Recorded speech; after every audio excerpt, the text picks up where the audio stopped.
Cedric Diggory's death, Harry is faced with skepticism and scorn from the rest of the wizard community concerning Voldemort's return. Things only get worse when Harry returns to Hogwarts to find a new headmistress and Defense Against the Dark Arts teacher, Dolores Umbridge, whose prim and proper attitude and kosher curriculum leave him dismally unprepared. I really hate children! From there, Harry decides to take matters into his own hands by forming Dumbledore's Army, a clandestine group of students who meet in secret, learning techniques in preparation for the danger that awaits them. Harry Potter and the Order of the Phoenix is one of the most climactic books in the series, and the anticipation building up for next month's movie seems to mirror that trend. But the game suffers from a mitigated rendering of the book's rich plot, reducing many of the story's pivotal moments to quick cutscenes and omitting some significant events altogether. Maybe this route was taken to preserve the impact of the forthcoming movie, but the story in the game has its share of holes. Even so, it is a cut above most gaming pros. 50 points to Slytherin! I'll take him from here.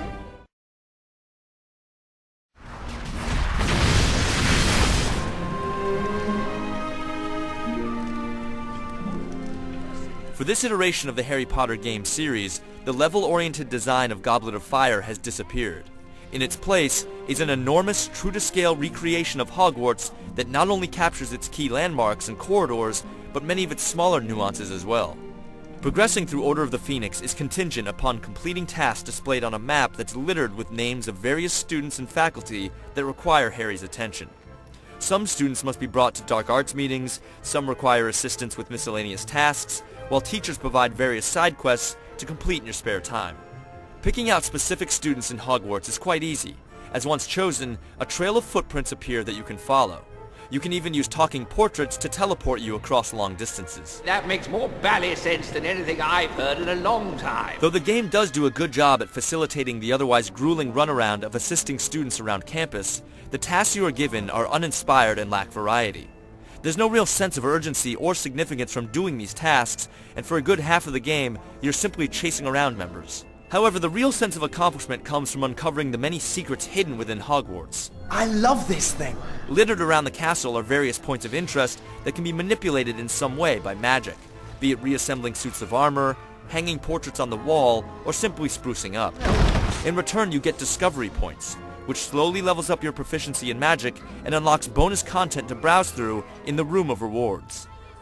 The game's fickle assortment of tasks may be one of its downsides, but the massive undertaking of completely picking apart Hogwarts secrets is more than enough to keep would-be wizards entertained. Undoubtedly, Order of the Phoenix's strongest suit lies in its lush production values, as it showcases a number of impressive aesthetic touches. For example, a majority of the movie's cast has lent their voices to the game, including Neville Longbottom and the Weasley twins. And to be in it is fantastic. Miscellaneous students also rattle off random series Easter eggs that Potter buffs will pick up on.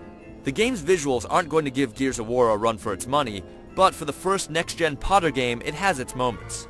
There are some frame rate issues here and there, but roaming around such an accurate depiction of the castle is a breathtaking experience for fans.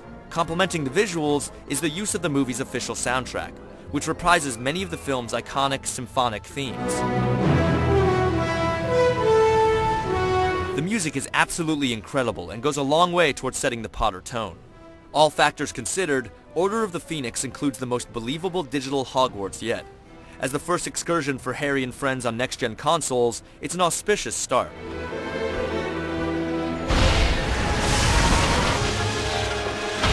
As with anything Harry Potter related, magic plays a central role in the game. Spells are executed by a number of movements done on the right analog stick. The PS3's 6-axis control can also be used for pulling off these tricks, but the standard analog control is preferred in situations like wizard duels. Expelliarmus! Spell staples from the books like Wingardium Leviosa and Incendio can be used at any time and in creative ways.